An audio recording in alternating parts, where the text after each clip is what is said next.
right. So again, thank y'all for joining us today. So we're going to cover Google Classroom, PowerSchool, and All in Learning working together. All right. On my YouTube channel, the All in Learning YouTube channel, I have a webinar that covers creating assessments and the students taking those assessments on our student portal. Okay, so we've got a variety of assessments there that we show in that webinar.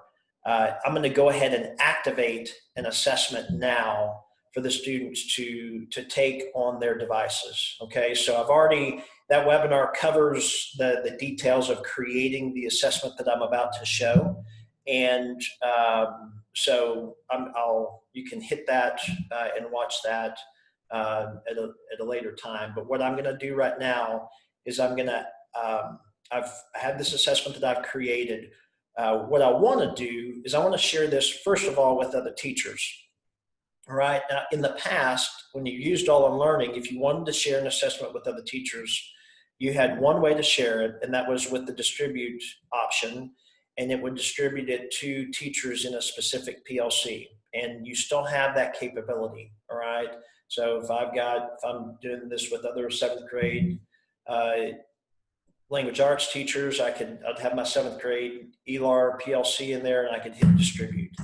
But we've added a feature, and we did it in response to the pandemic, all right, to allow us to share that assessment more broadly. So now I'm actually connected to other 7th grade English teachers at 20 other schools or 40 other schools, whatever it is. So what I can do is, for this assessment that I've created, I can share that. I can get an embed link. So it's actions, get embed link, and I can share this with other teachers.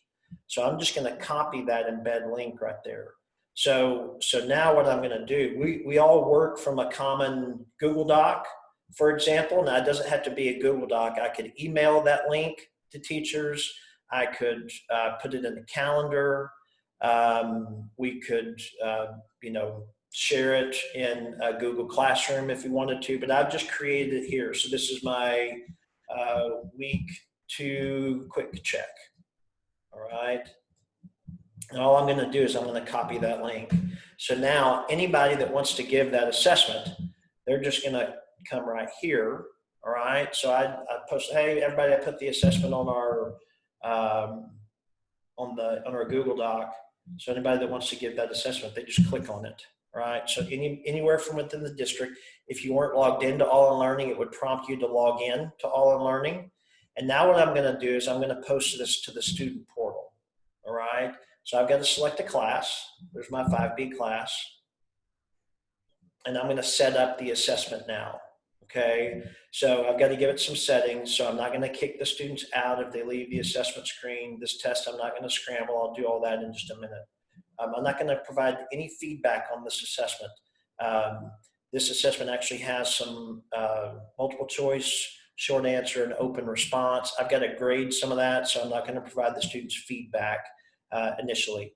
I'm going to click Next, and I'm going to click Activate. So now that assessment is live on the student portal for this 5B class, all right? I can go do other things in All in Learning now, so I don't have to stay on the screen. But what I want to do is I want to communicate to my class to take this test. All right. So I'm not just going to, I'm going to embed this assessment link. So this is a link I share with students. All right. So I'm going to click copy embed link and click close. Now I'm going to go to my Google Classroom. So that class right there, I'm going to share something with this class. So I'm going to say, test is posted in All In. Please take today, Wednesday. And I'm going to add the link for that. And I'm just going to hit paste there and add link. So now that link is when I click post. So my students logging into their first period class today, they say, okay, teachers posted an assessment there. And so what am I going to do as a student? Well, I'm going to click on this link, and I'm actually going to open an incognito window. Okay. So what it does is it launches the test for me. So now I'm a student, and I'm taking this test. All right. So I'm logged in as Tom Brady. I'm going to answer the questions here. So here's a short answer question. I'm going to answer it. Here's another short answer question. So this is a vocabulary question. I'm going to answer it. Now, again, part of the purpose of this training is to show you integration with the your Google G Suite. So the student, maybe they've written, I gave them an assignment to write a paragraph or a short essay in advance. So what they're going to do now, they could type in their work if they wanted to, but actually what I'm going to have them do is I'm going to have them link to their Google Doc. So I'm going to sign in here. So they would do the exact same thing. They would sign in, and I'm going to, there's Romeo and Juliet right there. So I've added that essay that I wrote to this view right here, and I'm going to show you how we grade this in just a minute. So there's the fifth question. So it tells me to upload a picture or file. So I already solved the problem. I'm going to click upload file, and I'm going to go find that file on my computer. I'll click open and upload file. And so now it says I've finished the test there. We're capturing the data as we go. So if the student gets disconnected or loses their internet connection or power, they just pick up where they left off on the test. They don't have to start from scratch. So I'll say I'm finished. So Tom's finished. So what do I see as a teacher? All right. So there's Tom. He's finished the test. So I'm going to click on the hand there. There's a question that I've got to grade. All right. So he got question 1 right. Question 2 he missed. The correct answer was 5. He typed in 5.0. I'm going to give him credit for that. Now, in giving him credit for that, I've designated 5.0 as an eligible correct answer. So anybody else that answers 5.0 will automatically get credit for it. All right. So here's question 4. So this was that essay on Romeo and Juliet. So I'm going to click View Student Work. Now remember, we linked a Google Doc in. So there it is. So I'm going to read that. And now what I'm going to do, once I've processed that, is I'm going to click on the rubric here. So we have rubrics. You can create your own. We have loaded into the district already the 4th, 7th, 9th, and 10th grade writing rubrics from the start. They will be under lessons and assessments in the rubric library. Okay, so you can create an assessment in All-in Learning and attach a rubric to it to grade that assessment. Now, that's for writing. If you are some type of, you're grading a project, you're in social studies or government or visual arts, anything that you want to assess, you can create your own rubrics in there. It's very easy to create. It's mainly just copying and pasting and setting it up. But once it's done, what does it give me the ability to do? So I read Tom's essay. Well, he got a 3 and a 3 and a 2 and a 4. So I've just graded his essay. So when I click save and close, now he's got his 12 points, and I've got the score there. All right. I'm going to go to the next question. So this was the one where they uploaded their work. There's Tom's. There's his written response there. I still wanted to see the work. I can move it on a sliding scale, but I've got, I can adjust that up or down. So once I've graded everybody, I'm going to click in session, and I'm going to click OK. So this is, I'm going to come back to the tracker. All right. So what do I want to do now? I graded it. I want to get this into PowerSchool. All right. So we go to, we're in the reports and sessions. So that's where this is the only place where you can do this. So for this class, all right, what I do is I click actions and I click send to PowerTeacher Pro, and that's it. So for those of you who may recall using All-in Learning and GradeSpeed, that beat by a mile going in and hand entering the grades. But you had to export, go into GradeSpeed, do some things in grade speed and then import that file. So multiple steps, multiple moving parts. We've eliminated all of those steps. It is now actions and send to Power Teacher Pro. So I've got a video on this, all right? And I'm going to go full screen with this so it's easier to see for you all. So I'm taking this all-in Math Quiz 11 for this class, and I click Actions and send to Power Teacher Pro. And again, that's the training on this. I know it's great, right? So your assignment and grades have been posted to Power Teacher Pro. So now what I'm going to do is I'm going to go to PowerSchool, right? I don't have to have it open. I did, so I'm going to refresh it. And now there's that all-in Math Quiz 11, all right? So I'm going to click on that and open it, and there are the students' grades. So click, it writes the assignment, and it puts the grades in. So a couple of points here. Number one, it comes in as classwork. Number two, it comes in with the assessment name that I created in All in Learning. If I want to modify either one of those, I click Edit Assignment, and I can change it to a quiz or to a test. I can also modify the name of it. So that's you have some customization there. You have in All in Learning, we gave that assessment to probably, especially at the secondary level, is probably a consolidated roster. So PowerSchool, as you know, sometimes they have 3 different first period rosters, for example. So you've got a sheltered and something else. So you have multiple first period rosters of different student groups. And so All in Learning, we put together one roster to grade it. And then once we graded it and we shipped the grades back to PowerSchool, it distributes those to the right roster, to the right different sheltered roster, et cetera. So you don't have to worry about that. The third thing is that if I've got kids that were absent and I've already sent it to PowerSchool, I reactivate that assessment in All in Learning. I add the absent students, and then the next time I log into PowerSchool, it's going to pull them over. I can still say send to Power Teacher Pro. It's not going to duplicate it.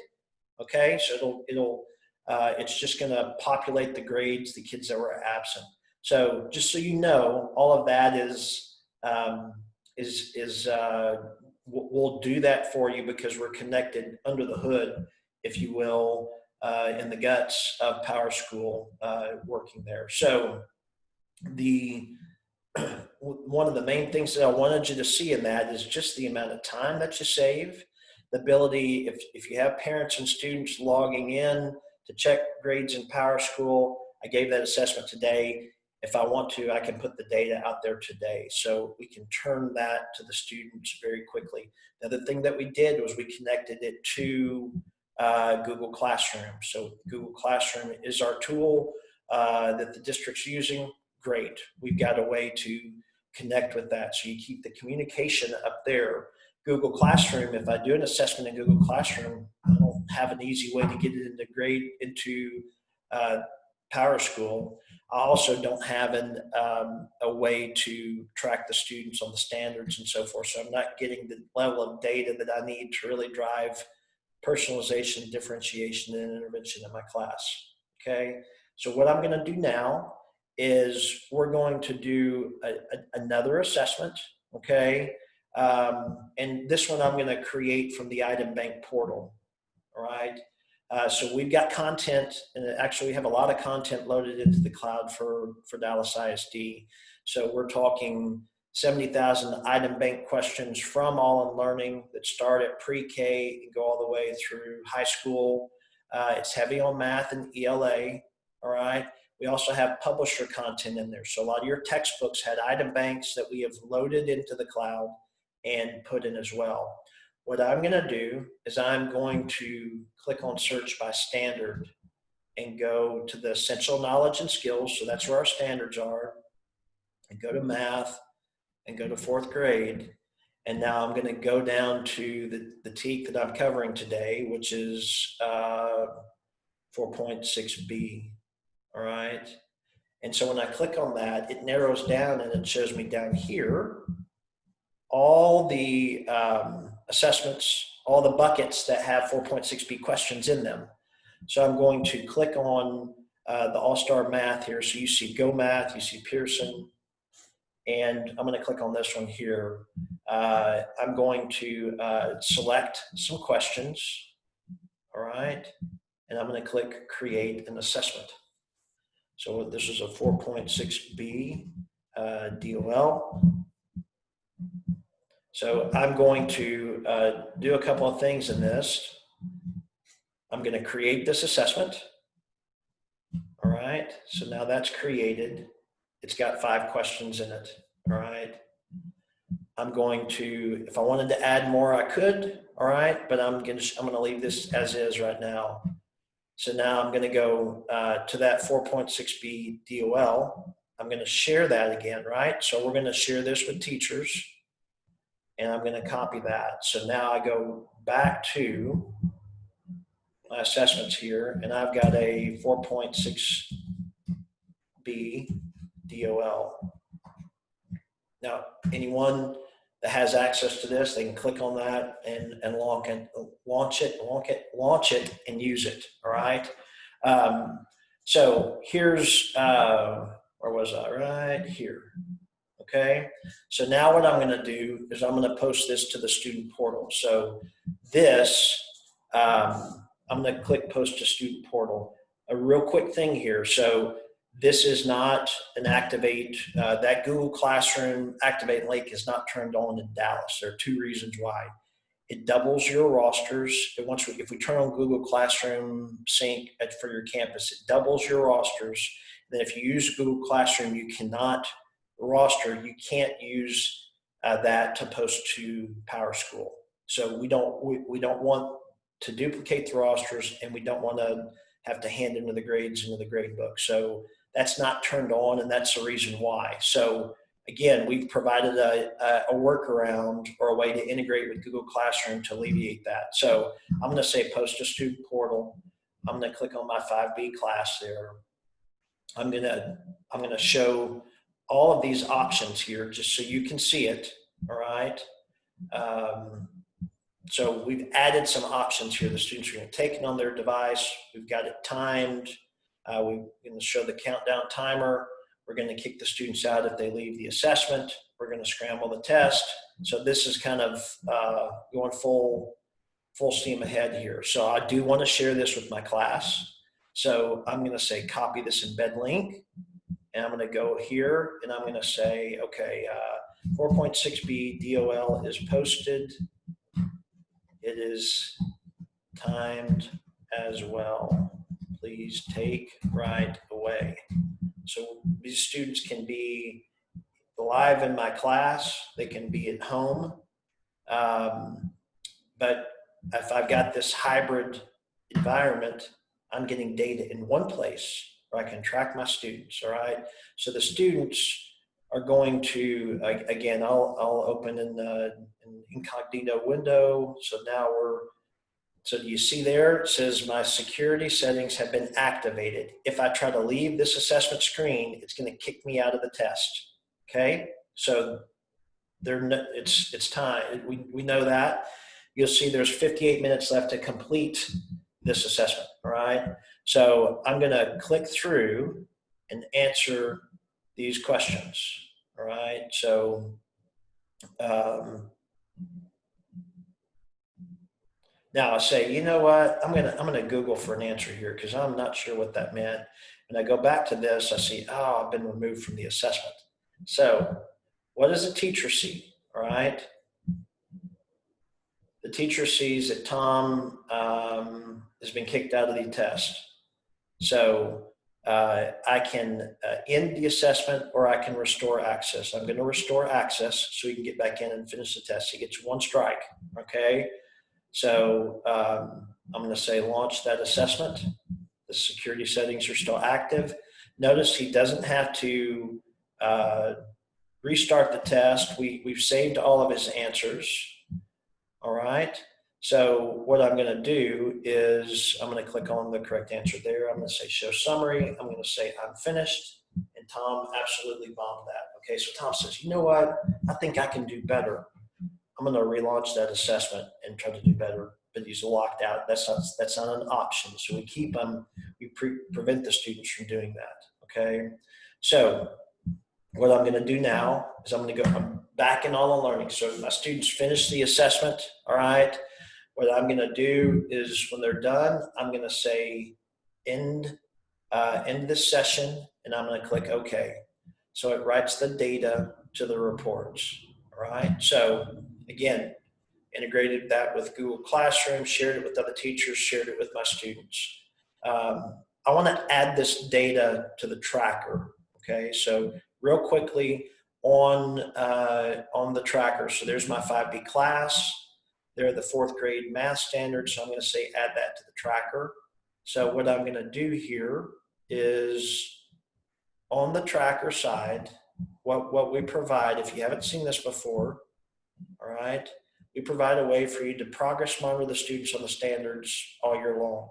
Okay, so here are my students, here are the standards. So this fall, the job that you have as a teacher and that education has in general is the toughest challenge that educators have ever faced. Why is that? Well, we had an incomplete spring. We have less data. We have no state data, no STAR data. So we're coming in with not a real feel for where our students are from this past year. So, but I've got new 4th grade kids, and they have been promoted regardless of what happened, since the early March. I've got them. So what do I need to do? Well, I need to develop a baseline knowledge, prior knowledge of where are they? Okay. So as I do, 3 or 4 kind of assessments to start out, what I'll be able to see is where are the students on the critical standards. So my high leverage standards, I need to know where they are. So we'll show you that here with the kind of the first entry into the tracker. So, and then as I look at a standard, I can see the progress of a class over time. So we see our average is about a 70, 21 questions, and then we're able to see this progress over time. So that's something that's really helpful for me to see. But what's even more helpful for me to help my students, differentiation, personalization, and intervention, is I see that Tom, he has a horrible average on the standard, right? He's got a 52. But the reason he has such a low score is he missed 9 out of the first 10 questions. So he absolutely bombed it. But I see that after that, we did an intervention. I helped him, but he figured it out, and look how he did after that. So he went from absolutely bombing it to acing it, okay? So this gives me an accurate picture of where that student is on that standard over time. Have they mastered it or haven't they? So we've captured that data for you. So super easy for me to this. A lot of you, if you've done this, you've done it by hand with spreadsheets, and it's blood, sweat, and tears, sweat equity. And this is no effort at all. You just add it to the tracker. All right. The other thing that we have here, all right, is I've got the ability to see, a lot of times when you see standards data, it's from a district common assessment. If I don't have any lead up data here, I see that one data point in isolation with no context. So by using All in Learning, leading up to the common assessment, you're going to know where your student is, where your class is on those standards, so you can you'll have a feel for, is that data out of sync or in sync with where that student is it consistent or inconsistent? Okay, so how am I communicating this to my students? Well, I can pull them up to my desk and we can look at their data individually. I can also post this to the student portal so they can see that data in their account. All right. When I go back to the sessions here, another report that we have in the tracker another report that's useful to provide to the students is a student non-proficient by standard. So what this shows me Christina had a 63 on this test, tells me how she performed on the standards. She only needs intervention on one of these 3 standards. So now I can help her very specifically. And again, if this student is at home and I'm trying to help them in a asynchronously or synchronously, whatever that looks like, it doesn't matter. I've got this data. I know exactly where she needs help. So I can provide her resources, face-to-face instruction via Zoom or something like that. But we can help that student very specifically. What we can do is I want to communicate this data to the student as well. I just click post it to the student portal. All right. So now that we've gotten that data to the students, I want to take it to PowerSchool. I click Actions. I click Send to PowerTeacher Pro, and the data is that assignment is written and those grades are posted to PowerSchool. All right. Now, I want to continue this picture here of I taught on 4.6b. I did the DOL, and now when I see this data, what am I going to do? Well, I'm going to intervene. I look at the data. I figure out who needs help. I'm going to help those students. So I've got my small group. I'm going to reteach this concept, try it a different way, ask other teachers how they taught it, but try this a second time. All right. So I'm going to intervene. And what all I'm learning gives me the ability to do is I can click here to Actions and I can remediate this assessment. So if I have questions in All in Learning, what this is going to enable my class to do is go in and take these questions a second time. The ones that they missed a second time. Now, Tom missed all of them, right? So, but I'm going to click Remediate and I'm going to click Next. All right. And then I'm not going to lock this down at all. So I'm going to click Next here. So the idea is that the students can take this assessment now a second time. So I'm going back as Tom here. All right. There's the remediation of 4.6b DOL. So I'm going to click Launch this assessment. And so he can go in and see how he did on that. He can go in and answer these questions a second time. Hopefully he's learned, right? He's going to improve on this, all right? And we're going to actually see growth as a result of this. So we'll go back to summary, say I'm finished. So he still has some work to do, all right? And we've captured that data. So he went from a 0 to a 20. That's not anywhere where we want to be, but we've got a second data point. So you're able to measure and see, was that intervention successful? Did it help? Did it help our students improve? So some students at that point have mastered it and will go on. Other students that still need to be an intervention, we've identified them as well. So that whole process, all right, is enhanced, and it helps you again keep a track on where you're. We've got the initial instruction, and then we've got an assessment, and then I have intervention, and then we have the post-intervention assessment. We can see growth. We'll help you chart it and track it.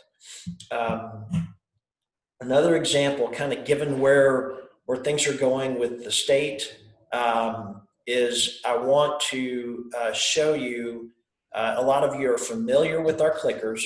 If you're not familiar with our clickers, they're just simple remotes that allow me to get feedback from my students. And so what I'm going to do is I'm going to show how I can use a student device as a clicker, all right?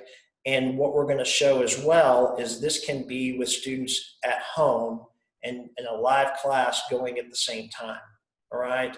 So I'm teaching today, and I've got 3 students that have signed up to do, remote learning, and they're doing it synchronously. So they're actually logging into my first period class, okay? And I'm going to teach. So they've actually joined via Zoom. They're following along on the screen. So here's what I'm going to do is I'm going to launch the clickers, and we're going to use the response pads. Now, if everybody had their own Chromebook, we can use the web clickers, but I'm going to use the response pads here because I've got students in my class that are, that were using the physical clickers. So I'm going to do a Sunstar lesson. All right. So this is a lesson on the sun, and I could include the Zoom link here if I wanted to. All right. But I'm going to activate this 5B class. All right. So what I've done is I've told my students remotely, hey, you need to log into All in Learning. And then when I start the session, you're actually going to be ready to participate. So you're just like every other student in my class. So I start teaching, and I'm ready to ask a question now. So I click start question. So I say, okay, class, everybody grab your clicker, or make sure your clicker is turned on in your account. So I want to know, if the earth is the size of a golf ball, how big is the sun? If the earth is the size of a golf ball, how big is the sun? Is it A, the filing cabinet in the corner of my room? Is it B, the dumpster behind the cafeteria? Or is it C, a school bus? So the students will start to click in their answers, right? So everybody's answering this question. I'm getting data. So a couple of things here. I didn't have to prepare this in advance. So my ability to ask questions of my class and get feedback does not require me to load those questions in advance. I'm actually making it up as I go. So that's why it's called clickers on the fly. All right. So that's the first thing. Everyone's going to answer. So my students that are reluctant to participate, they're going to participate. Like when I ask a question, it's usually the same 3 or 4 kids that always raise their hand. And I have a bunch of other kids that never raise their hand all year long. So with All in Learning, all of them are participating. But now I've got students in class that are answering. And now I'm going to show you the student side of this, or the remote side of this. So do you see what Tom sees? Tom sees the teacher started a clicker session here. So I'm going to say launch clicker. And what Tom listened to the question, he's going to click in and answer. All right. And so I'm going to go back to my clicker bar here, and I'm going to click end question. And so there's my bar chart. Well, I did a great job teaching that. I knew I did, but the class it didn't connect with the class. So so that wasn't the result that I wanted, but it's most valuable to me right now. I'm going to click on the correct answer, which was C, the school bus. So 40% of the class got it right. Everybody else missed it, so I'm going to reteach that. Now, the value is that if I had called on Tom to answer the question, and Tom says, I think it's the school bus, I say, great job, Tom. Class, does everybody understand that? And they shake their heads yes. I say, are there any questions? And they shake their heads no. And I think, hey, we got it. That's great. Way to go, class. When I get actual data on this, I see that 60% of the class missed it, okay? Whether they were in class with me or they're at home, I've captured that data. I've got evidence of learning, engagement, data. I've got feedback opportunities now. So we don't have to sacrifice the student engagement and immediate feedback just because I have some kids at home, all right? Those students can participate just like every other student in the class. They're in the Zoom, they're participating in a live class session. They're not, they're on the hook for that participation. They don't get a pass on that. So All in Learning helps you in that. Again, if you don't have clickers, then every student would be using their Chromebook or their iPad. If you do have clickers, well, then it's just the clickers are way less distracting.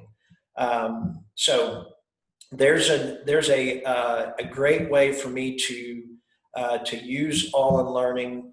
I'm going to go here, and I want you to see it, especially if you're doing something like with I've got something on YouTube, right? So I'm going to go back to YouTube here, and we're going to hit play. And so I may say, okay, class, we're going to watch this YouTube video, but when we get to the end of it, I'm going to ask you a question, or I may ask you a question throughout. So I can just pause and I can hit start question. Now everybody's answering the question based on the PowerPoint or the YouTube content that we just covered. So you've got lots of options around using this clicker bar and using and engaging in instruction and content and data from a variety of platforms here. All right. I'm going to end the session and I'm going to click OK. And it's going to, of course, it's going to write that data to the reports like we're used to. One other thing that I want you to see is, and again, we're trying to help you address this hybrid environment, all right, where I've got my students in multiple locations, and we're trying to see how they're doing, right? So here's what we're going to do now is I've got under my lessons and assessments here, I've got exit tickets. All right. So we've got exit tickets starting at 3rd grade, going all the way through high school. So what I'm going to do here is I'm going to go find something that's a little bit more visually pleasing. So I'm going to go to 4th grade math just to show this example here. What I'm going to do is I'm going to activate this and we're going to use the clickers. All right. So I'm going to lead the students through this session. All right. And so now I've got a question on the screen. Okay. And I want the students to think about this question and answer it. So what's happening in class is everybody's seeing this at the front of the room and everybody's going to click in and answer, right? So they're going to answer the question normally. What about my student at home? What do they see? Well, I'm glad you asked because I'm going to show you what they see. What Tom sees is that he was instructed, hey, everybody, refresh your home screen and click launch clicker. So Tom sees that question on his screen, can answer that question. Right, so we've got his response in as well. So now once everybody's done, I'll click in question. There's my data. We've got some work to do. But now when we're done with this, I say end the session and OK. And back in online learning, I'm going to add that to the tracker. So now I got standards data. Here's how my class did today. Here are the students that need help today. Whether they're in front of me or they're at home, I know exactly who struggled, who needs help. So your ability with All-in Learning to get that data, to provide it back to the students via the tracker, via some of the other reports that we have. One other report that I want you to see in the student reports. Okay, so remember we turned on that Algebra 1 quick check. Well, Tom had a 72 on that assessment. All right, but what I see here is I see how, as Tom, I can see how I did on the standards. So I actually did. I didn't bomb any of them, but I didn't ace any of them. So I've got room to improve across the board. So he can see that. On this one right here, what he sees is he had a good grade on this assessment. He had an 80, but he actually had a 50 on one of the standards. So actually he is weak on one of those standards and has room for really good growth in that area. So All-in Learning will help us communicate with the students. And again, we didn't have to print this out. We didn't have to, we can if we want to, but I can communicate with the students instantly right there. I've got one other example that I want you to see. So I had the students write an essay. And remember we did that rubric at the beginning where I was able to grade the students in different categories on the grading scale. So I want you to see the feedback that that you're using All-in Learning, you're able to provide your students. So Tom is able to see on this essay that he got a 1 on focus and opinion. And what does that mean? He didn't respond to the parts of the prompt, does not state, da, da, da, da. So the student now is able to see not only their points, but how they scored in each of these categories. So you got very specific feedback that is going to those students. So you may say, hey, pull this up and let's talk about this. all right? Or pull up your assessment, pull up the essay that you wrote in Google Docs, and let's take a look at this and let's unpack this together, all right? So again, I'm getting data from this. I get this to PowerSchool, and I've got the flow of information to my students is crisp. It's specific. It's tied to standards. This isn't my night. This isn't my weekend going in and generating this data. So it's your all-in learning does give you unique data that you won't see in Google Classroom, that you won't see if as you use a lot of other programs that are good. I'm not knocking them at all, but the point is that this is a level of data that we need for that personalization, the differentiation, to help our students grow. And then the amount of time that all-in learning helps you save. So whether it's creating an assessment and sharing it with other teachers, whether it's distributing it and having the students take it, launching directly from Google Classroom. But now once it's here, I press a button and it's in PowerSchool. So that alone should save me 5, 6, 7 hours a week this coming school year. So I'm going to stop the recording now.